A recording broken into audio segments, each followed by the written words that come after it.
سوچا ہے کہ ہم کیوں اس دنیا میں بھیجے گئے ہیں اور یہاں کیوں جیے جا رہے ہیں. اللہ سسٹر سے مخاطب ہوں, کو خط بھی لکھنے آتے ہیں, آپ کی لینگویج میں بھی کوئی پرابلم نہیں ہے, لیکن اس کے باوجود آپ صرف چوز کرتی ہیں اسکائپ پہ رہنا, سوشل میڈیا پہ اسکرول کرنا, ٹک ٹاک پہ جانا, پنٹرسٹ پہ پردوں کے اور فرنیچر کے اور دوسری چیزوں کے ڈیزائن دیکھنا. آپ سے سوال کیا کیجئے کہ میں سارا دن میں کھانا بھی پکا کے, لانڈری بھی کر کے, بچوں کا ساری خدمت بھی کر کے, شوہر کے بھی تمام فرائض پورے کر کے, ایک پرسن کی حیثیت سے جو مجھ سے سوالات ہوں گے اس کے لیے میں کیا کروں اس دنیا میں.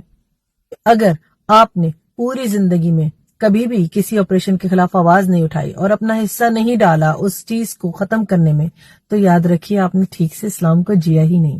کیونکہ اسلام از اباؤٹ سوشل جسٹس. کسی کے ساتھ بھی کچھ بھی ہو رہا ہے اور آپ کے بردرز اور سسٹرز کے ساتھ کچھ ہو رہا ہے, آواز اٹھانا آپ کا فرض بنتا ہے. آج اگر آپ اپنا رول پلے کریں گی تو کل کو جو نسل ہمیں فالو کر رہی ہے اور جو کرنا نہیں چاہتی وہ اس لیے کہ ان کو ویلیوبل نہیں سمجھتی ہیں, وہ نسل آپ کو فالو کرے گی اور آپ کے اوپر بہت زیادہ فخر کرے گی.